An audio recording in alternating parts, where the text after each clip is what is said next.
नमस्कार। एनटिभी कोहलपुर समाचारमा स्वागत छ। म दुर्गा भट्ट र साङ्केतिकरणमा हुनुहुन्छ दोभाषै रति बस्नेत। गत वैशाख शुक्रबार सम्पन्न स्थानीय तह निर्वाचनको अन्तिम मत परिणाम आउने क्रम जारी छ। कतिपय जिल्लाका पालिकामा नयाँ जनप्रतिनिधिले शपथ ग्रहण पनि गरिसकेका छन्। आजको समाचारमा निर्वाचन सम्बन्धीको अपडेट त छँदैछ, त्यसबाहेक आगामी बजेटमा मुलुकलाई आत्मनिर्भर बनाउनेतर्फ केन्द्रित गर्न सरकारलाई राष्ट्रिय सभा सदस्यहरूको सुझावको प्रसङ्ग र युगान्डासँगको दोस्रो अन्तर्राष्ट्रिय महिला T20मा नेपाल पराजित भएको खबर पनि। तर सुरुमा प्रमुख समाचार। स्थानीय तह निर्वाचनको मत परिणाम सार्वजनिक हुने क्रम जारी। कांग्रेस 257, एमाले 164 र माओवादीको 105 स्थानमा विजयी। स्थानीय सरकारमा नयाँ जनप्रतिनिधि निर्वाचित भएपछि मतदातामा परिवर्तन र विकासको अपेक्षा, प्राथमिकताको आधारमा काम गर्न सुझाव। आगामी बजेट मुलुक आत्मनिर्भर बनाउनेतर्फ केन्द्रित गर्न सरकारलाई राष्ट्रिय सभा सदस्यहरूको सुझाव। कृषि र पर्यटन लगायतका क्षेत्रमा लगानी बढाउनु पर्नेमा जोड। भारतका विभिन्न शहरमा गएको अप्रिल महिनामा 1 शताब्दी यताकै उच्च गर्मीले जनजीवन अस्तव्यस्त।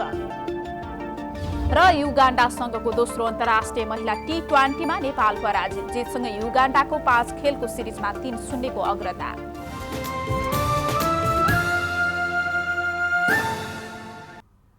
समाचार अब विस्तारमा। पालिका चुनाव 2079 अन्तर्गत अहिलेसम्म 584 वटा पालिकाको अन्तिम मत परिणाम सार्वजनिक भएको छ।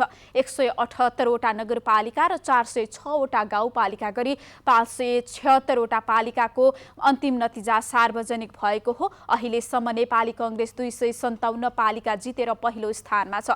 कांग्रेसले 87 नगरपालिकाको मेयर र 170 वटा गाउँपालिकाको अध्यक्ष जितेको छ। यस्तै कांग्रेसले 67 वटा नगरपालिका को उपमेयर र 173 वटा गाउँपालिकाको उपाध्यक्ष पनि जितेको छ। कांग्रेसले उपमेयर र उपाध्यक्ष गरी 240 वटा पालिकामा जितेको हो। एमाले दोस्रो स्थानमा कायमै छ। एमाले अहिलेसम्म 55 वटा नगरपालिकाको मेयर र 109 वटा गाउँपालिकाको अध्यक्ष गरी 164 वटा पालिकाको प्रमुख पद जितेको छ। यस्तै एमाले 67 वटा नगरपालिकाको उपमेयर, 110 वटा गाउँपालिकाको उपाध्यक्ष गरी उपमेयर तथा उपाध्यक्ष 177 वटा जितेको छ। नेकपा माओवादी केन्द्रले 16 वटा नगरपालिकाको मेयर र 89 वटा गाउँपालिकाको अध्यक्ष गरी 105 वटा पालिकाको प्रमुख पद जितेको छ। माओवादी केन्द्रले 27 वटा नगरपालिकाको उपमेयर, 87 वटा गाउँपालिकाको उपाध्यक्ष गरी 114 वटा उपमेयर र उपाध्यक्ष पनि जितेको छ। यस्तै स्वतन्त्र र अन्य दलले गरी 37 वटा पालिकामा मेयर र अध्यक्ष जितेका छन् भने 32 वटा पालिकामा उपमेयर तथा उपाध्यक्ष जितेका छन्। हालसम्म देशभर 5747 वडाध्यक्ष निर्वाचित भएका छन् भने समग्रमा देशभर 29776 जनप्रतिनिधि निर्वाचित भएका छन्। स्थानीय तह निर्वाचन पश्चात 5 वर्षीय कार्यकालका लागि नयाँ जनप्रतिनिधि चुनिएका छन्। नागरिकको जीवन स्तर सुधार गर्दै समृद्धि र विकासको अभियान सञ्चालन गर्न दाङका नागरिकले निर्वाचित जनप्रतिनिधिलाई सुझाव दिएका छन्। लबै नगरपालिकामा अबको 5 वर्षीय कार्यकालको नेतृत्व मेयरमा निर्वाचित जोगराज चौधरी सहित जनप्रतिनिधिको टिमले गर्नेछ। चुनावी प्रतिबद्धता पूरा गर्ने गरी काम गर्न सुझाव दिइएको छ।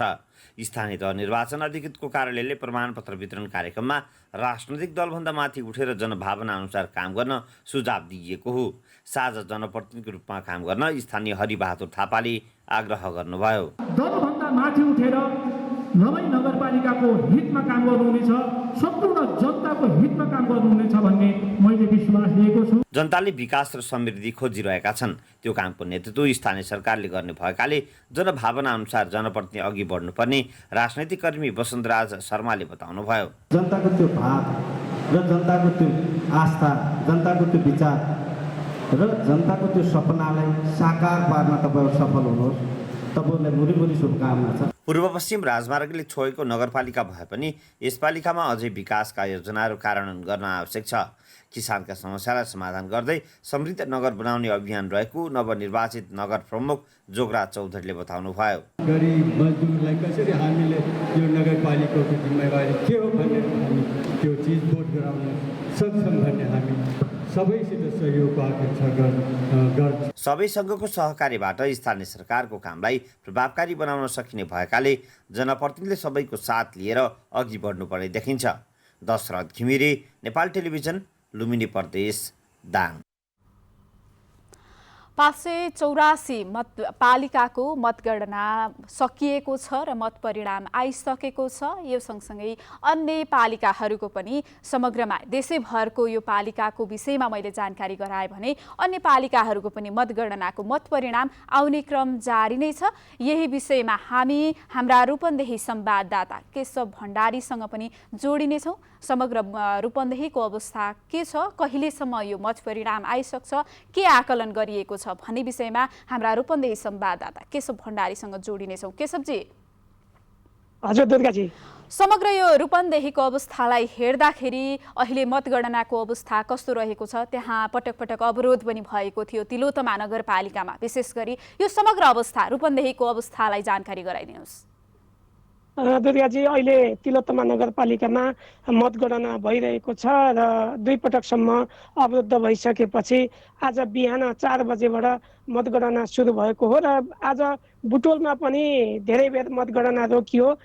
किन भन्दाखेरि बुटोल उपमहानगरपालिकाको वार्ड नम्बर 11 को एउटा मतपेटिकामा एउटा सिल तोडिएको अवस्थामा भेटिएपछि त्यो मतगणना अवरुद्ध भएको थियो र सर्वदलीय बैठक बसेर केही बेर अगाडि मात्रै बुटोलको पनि मतगणना सुरु भएको छ र तिलोत्तमा नगरपालिकामा अहिले नेपाली काङ्ग्रेसले लिड गरिरहेको अवस्था छ र बुटोल उपमहानगरपालिकामा पनि नेपाली काङ्ग्रेसले अग्रस्थान कायमै राखेको छ। दुर्गाजी, जस्तै यहाँले पटक त्यो बुथ निकालिएको कुरा, जस्तो सिल प्याक निकालिएको कुरा यहाँले गरिरहँदाखेरि त्यो अवस्था कसरी सिर्जना भयो? त्यो कसरी, जस्तो त्यहाँ त धेरै सुरक्षा व्यवस्था त मिलाइएको छ नि, त्यति हुँदै पनि सिल निकालिएको अवस्थासम्म पुग्दाखेरि यो कतिको संवेदनशील देख्नुभयो, के छ त्यो विषयमा पनि बताइदिनुहोस् न। खास गरेर निर्वाचनको दिन साँझ पख जुन हावाहुरी र ठुलो बतास लागिरहेको थियो र त्यही बिचमा अन्तिम मतदान भइरहेको पनि थियो। बुटोल 11 झन्डै 10,000 भन्दा बढी मतदाताले मतदान गरेको स्थान हो। त्यहाँ चाहिँ झन्डै 16,000 मतदाता रहेको स्थान वडा थियो त्यो र त्यहाँ सामान्य रूपमा एउटा जुन मतपेटिकाको जुन सिल तोडिएको भन्ने थियो त्यसको छेउपट्टिको मत जुन सिल हो त्यो मात्रै तोडिएको थियो। त्यसमा चाहिँ अन्य 5 वटा जुन सिल हुन्थ्यो त्यो जस्ताको तस्तै थियो र त्यहाँ एउटा अर्को आश्चर्य चाहिँ के भयो भन्दा त्यही पेटिकाको नजिकै एउटा जुन स्वस्तिक छाप पनि भेटियो। त्यस कारणले अलिकति शङ्कास्पद देखिएको थियो। यद्यपि निर्वाचन आयोगका त्यहाँ पदाधिकारीहरू, त्यहाँ निर्वाचनमा खटिएका कर्मचारीहरूले यो चाहिँ उहीबाट आउँदा प्राविधिक त्रुटि भयो, यसको चाहिँ गल्ती भयो, तर यसमा कुनै पनि त्यस खालको चाहिँ गतिविधि भएको छैन। यद्यपि त्यसको चाहिँ अनुसन्धान गर्ने हो भने पनि हामी तयार छौँ भनेर उहाँहरूले बताइसकेपछि अहिले चाहिँ मतगणना सुरु भएको छ र सर्वदलीय बैठकमा खास गरेर नेकपा एमाले अलि बढी यो सत्ताको दुरुपयोग गरेर भएको हो कि भनेर आशंका गरेको थियो र लामो समयसम्म रोकेको पनि थियो। यद्यपि पछि आएर एमाले पनि सहमत भइसकेपछि मतगणना सुरु भएको छ। दुर्गाजी, जस्तो केशवजी, पटक पटक त्यहाँ अवरोध हुने कारणले गर्दाखेरि पनि यो मतगणना समयमै आज निर्वाचन आयोगले त आज सम्पन्न गर्नुपर्ने, देशैभर आज सम्पन्न गर्नुपर्ने भनेर निर्देशन नै दिएको थियो। तर पनि अझ यो पटक पटक यस्ता खालका अवरोध हुँदाखेरि चाहिँ यो ढिलाइ भइरहेको छ। यसमा सम्बन्धित निकायले चाहिँ कसरी हेरिराखेको पाउनु भएको छ यहाँले? खास गरेर निर्वाचनमा खटिने कर्मचारीहरू पनि हामी त्यहाँ पुग्दाखेरि देख्छौँ एकदमै थकित अवस्थामा, लगातार काम गर्न परेको कारणले पनि होला एकदम थकित अवस्थामा देख्छौँ भने अर्कोतिर जुन मतको अहिले ट्रेन्ड छ, जुन मत चाहिँ एउटै प्यानलमा मत छैन, कुनैमा उम्मेदवारै नभएको ठाउँमा पनि मत छ। त्यस कारणले त्यो राम्रोसँग हेर्न, एउटा मत हेर्नै अलि समय लाग्ने भएको कारणले पनि अलिकति समय लागेको भन्ने देखिन्छ भने अर्कोतिर कर्मचारीको पनि अलिकति अभाव हो कि धेरै ठाउँ राखेर गर्न पाएको भए यदि समयमै सकिन्थ्यो होला। र बुटोलमा अहिले पनि वार्ड नम्बर 9, वार्ड नम्बर 8 र वार्ड नम्बर 12 को मतगणना भइरहेको छ र 11 को पनि भर्खर मात्रै सुरु भएको छ। दुर्गाजी, कहिलेसम्ममा सकिने आकलन गरिएको छ यो मतगणना सम्पन्न? रूपन्देहीको समग्र अवस्थाको मतगणना कहिलेसम्म सकिन्छ होला, के आकलन गरिएको छ? खास गर्दा रूपन्देहीको मतगणना अलिकति जनसङ्ख्याका हिसाबले पनि मतदाताका हिसाबले पनि अलिक बढी मतदाता भएको क्षेत्र पनि पर्छ। त्यस कारणले गर्दाखेरि अलि समय लाग्नु अलि स्वाभाविकै, अन्तको भन्दा अलि स्वाभाविकै पनि लिइन्छ। यद्यपि त्यसको व्यवस्थापनमा अझै पनि कमजोरी देखिन्छ। जुन तरिकाले पहाडी जिल्लाहरूमा अलि छिटो जुन गणना भइरहेको छ, तराईका जिल्लाहरूमा विभिन्न चाहिँ अवरोध आएका कारणले पनि अलि ढिलो भइरहेको छ। रूपन्देहीमा अझै 2-3 दिनभित्र मतगणना सकिने देखिन्छ। दुर्गाजी, हस्, यहाँलाई धेरै धेरै धन्यवाद। उहाँ हुनुहुन्थ्यो हाम्रा रूपन्देही संवाददाता केशव भण्डारी। त्यहाँको पछिल्लो अवस्थाको ताजा परिणामको विषयमा हामीलाई जानकारी गराउँदै हुनुहुन्थ्यो। अबको 2-3 दिनमा रूपन्देही जिल्लाको मतगणना सकिने र त्यो चाहिँ त्यस पछाडि सम्पूर्ण मत परिणाम आइसक्ने विषयमा उहाँले जानकारी दिनुभएको थियो। स्थानीय तहको निर्वाचनको केही पालिकामा मतगणना भइरहेको छ भने केही पालिकामा अन्तिम मत परिणाम सार्वजनिक भइरहेको छ। यसै सन्दर्भमा आज हामीले निर्वाचित जनप्रतिनिधिहरूसँग तपाईँको अपेक्षा के छ भनी कञ्चनपुरका केही नागरिकलाई सोधेका छौँ। हेरौँ आजको आवाजमा।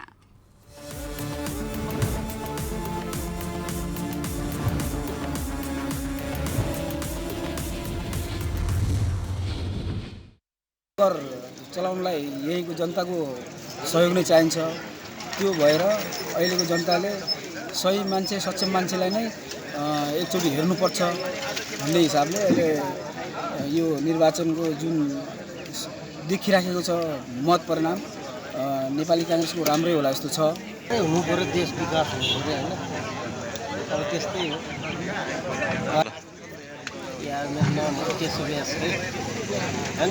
जनप्रतिनिधि पनि तपाईँको यो भ्रष्टाचार कम गराउनु पर्यो। अनि सुशासनमा जोड, अनि यो नातावाद अनि यो डनवाद चाहिँ अलिकति न्यूनीकरण गराउनु पर्यो। जहाँ पनि नीतिगत सैद्धान्तिक कुरामा चाहिँ एउटा पार्टीको चाहिँ एउटा होल कमिटीको हुन्छ त्यस्तो चाहिँ निर्णयमा चल्नु पर्यो। एउटा चाहिँ जनप्रतिनिधि कुनै चाहिँ कमिसनमा लाग्ने अनि तपाईँको व्यक्ति विशेष मोटाउने कामतिर चाहिँ बिल्कुल लाग्नु हुँदैन। अब आउनुहुने सम्पूर्ण नवनिर्वाचित जनप्रतिनिधिहरूबाट चाहिँ हामीले आफ्नो गाउँठाउँमा निष्पक्ष रूपमा विकासका कामहरू, स्वास्थ्य, शिक्षा, कृषि, रोजगारीका कामहरू पुरा गर्नुहुनेछ भन्ने आशा राखेको छु।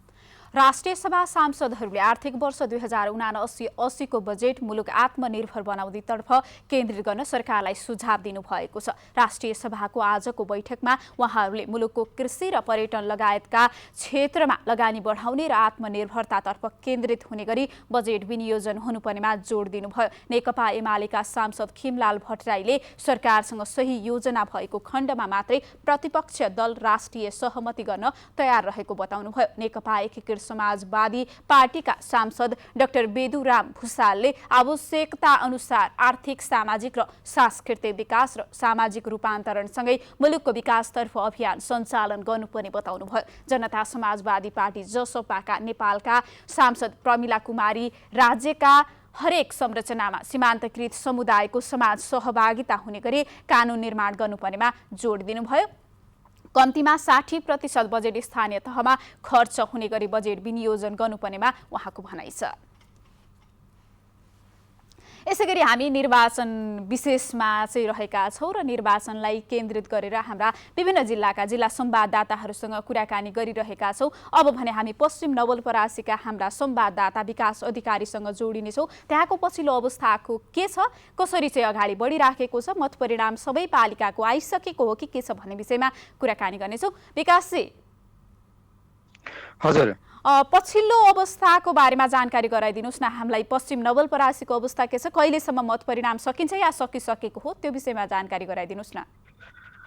पक्कै पनि पश्चिम नवलपरासीका 7 स्थानीय तहमध्ये 6वटा स्थानीय तहको मतगणना सकिएको छ। एउटा गाउँपालिकाको मात्रै मतगणना, पालीनन्दन गाउँपालिकाको मतगणना जारी छ। 6वटा पालिकाको नतिजा सरसरी बताउँदा खास गरी 3वटा पालिकामा नेपाली कङ्ग्रेसले प्रमुख सहितका पद जितेको छ भने 3वटा पालिकामा नेकपा एमाले जितेको छ। अहिलेसम्म प्रमुख प्रतिपक्षी दलको रूपमा नेपाली कङ्ग्रेस र नेकपा एमाले देखिएका छन्।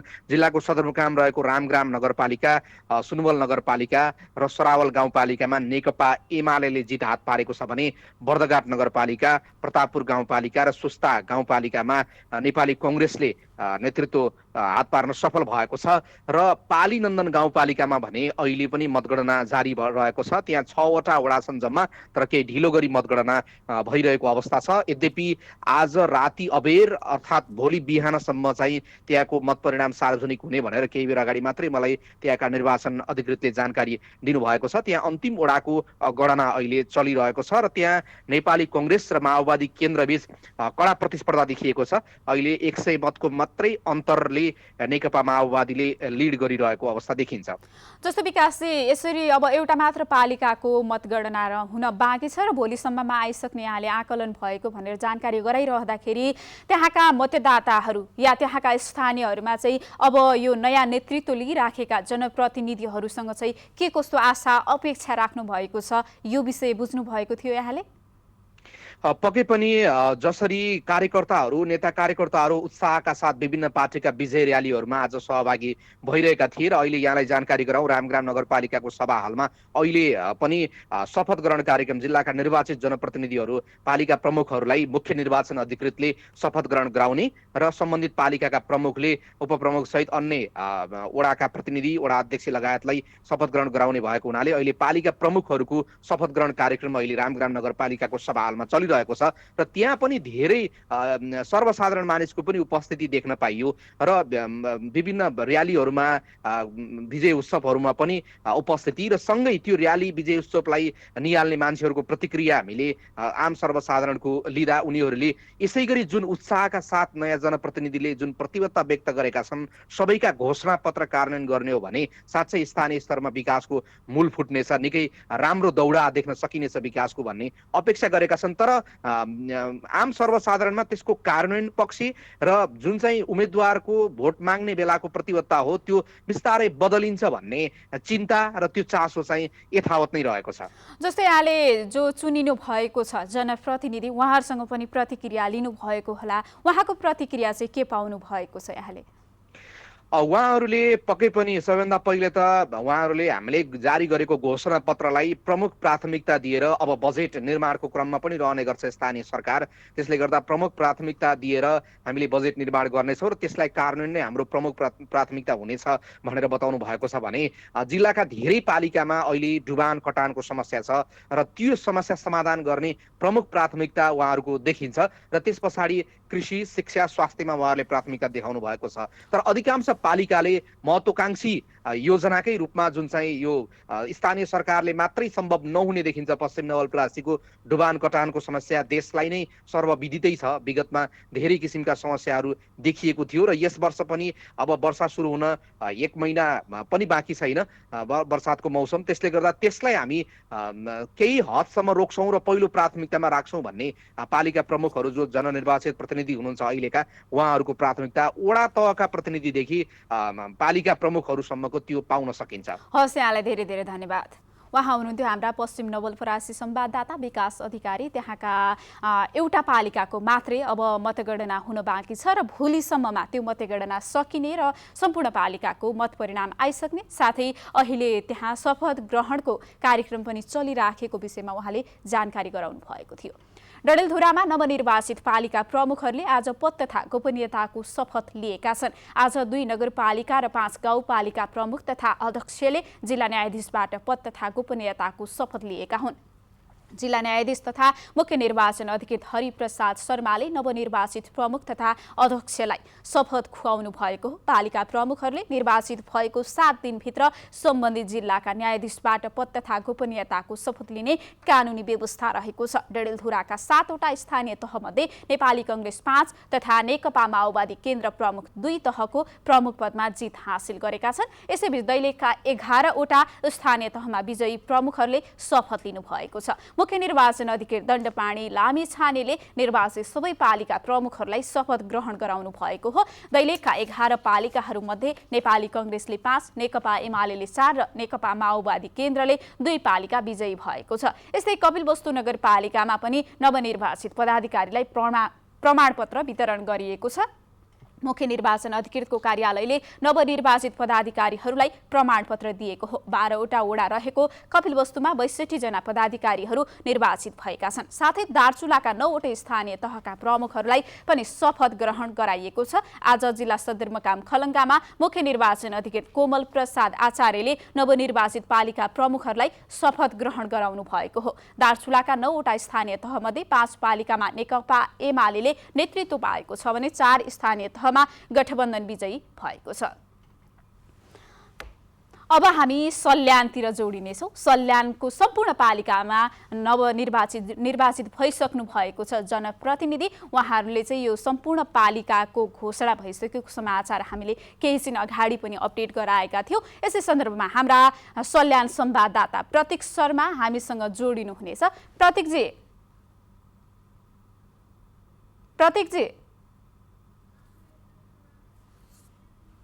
हामीलाई सुनिरहनु भएको छ?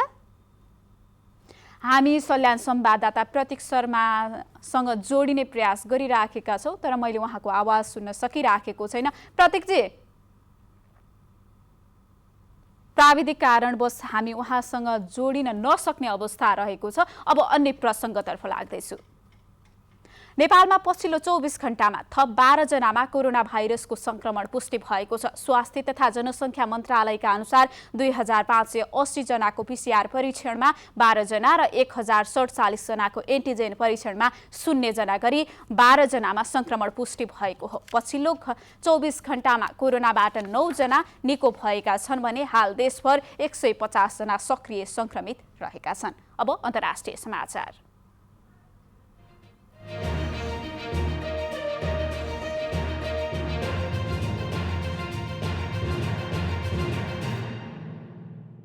भारतमा अत्यधिक गर्मीले जनजीवन अस्तव्यस्त बनेको छ। कयौं राज्यमा तापक्रम 42 डिग्री सेल्सियस भन्दा माथि पुगेको जनाइएको छ। मुम्बई, दिल्ली, केरला, वाराणसी, अमृतसर, अहमदाबाद, बेंगलोर, कोलकाता लगायतका शहरको जनजीवन गर्मीले अस्तव्यस्त बनाएको छ। ठाउँ ठाउँमा सडकको कालो पत्रे नै पग्लिएको र चराहरू मर्न थालेका छन्। बढ्दो गर्मीसँगै खानेपानीको अभाव हुँदा रेलले टाढा टाढाबाट पानी बोकेर माग पूरा गरिरहेका छन्। भारतले विभिन्न शहरमा गएको अप्रिल महिनामा 1 शताब्दी यताकै उच्च गर्मी भएको रेकर्ड सङ्कलन गरेको छ। यसैबीच बढ्दो गर्मीका कारण भारतमा वातानुकूलित उपकरण अर्थात् एसी मेसिनको बिक्रीमा रेकर्ड बनेको छ। दिल्लीको तापक्रम 49 डिग्री सेल्सियससम्म पुगेको र यो सिजनमा मात्रै 90 लाख एसी मेसिन बिक्री हुने अनुमान गरिएको उपभोक्ता इलेक्ट्रोनिक्स उपकरण निर्माता सङ्घले जनाएको छ। अब आर्थिक समाचार।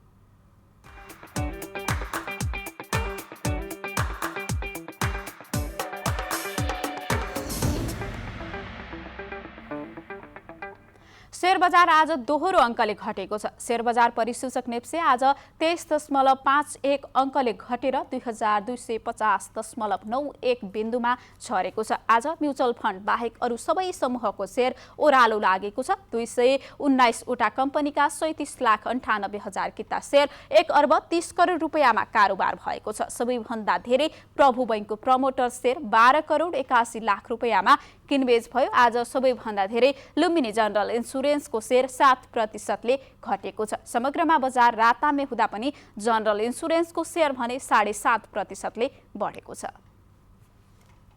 अब खेलकुद समाचार।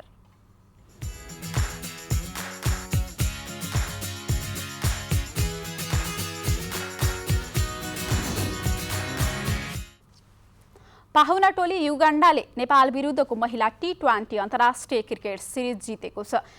टियु क्रिकेट मैदानमा आज भएको तेस्रो टी20मा नेपाललाई 6 विकेटले हराउँदै युगान्डाले 2 खेल अगावै सिरिज जितेको हो। यस जितसँगै युगान्डाले 5 खेलको सिरिजमा 3-0 को अग्रता बनाएको छ। नेपालले दिएको 100 रनको लक्ष्य युगान्डाले 18 ओभर 2 बलमा 4 विकेट गुमाएर पूरा गर्यो। त्यसअघि पहिले ब्याटिङ गरेको नेपालले 20 ओभरमा 8 विकेट गुमाएर 79 रन मात्र बनाउन सक्यो। पहिलो पटक घरेलु मैदानमा सिरिज खेलिरहेको नेपालले युगान्डासँग भोलि चौथो र शनिबार अन्तिम टी20 खेल्नेछ। अब मौसम।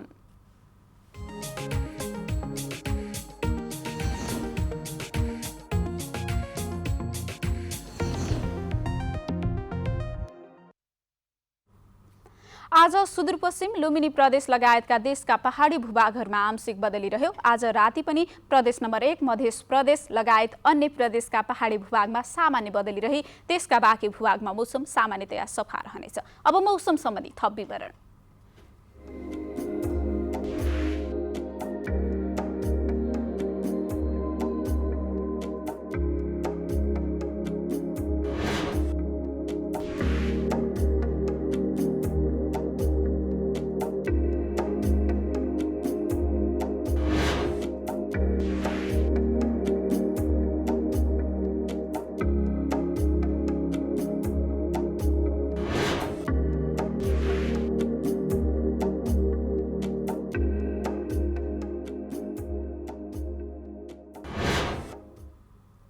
समाचारको अन्त्यमा प्रमुख समाचार पुनः एकपटक।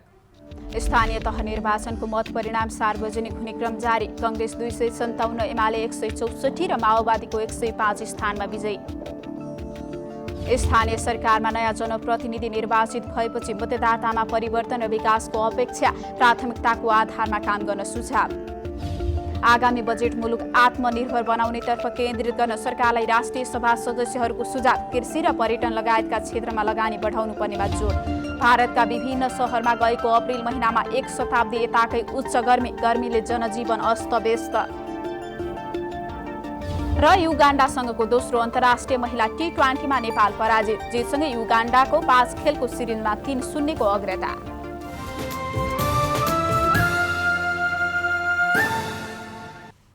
हवस् त अहिलेलाई समाचारको सिलसिला यति नै। बिदा दिनुहोस्। नमस्कार।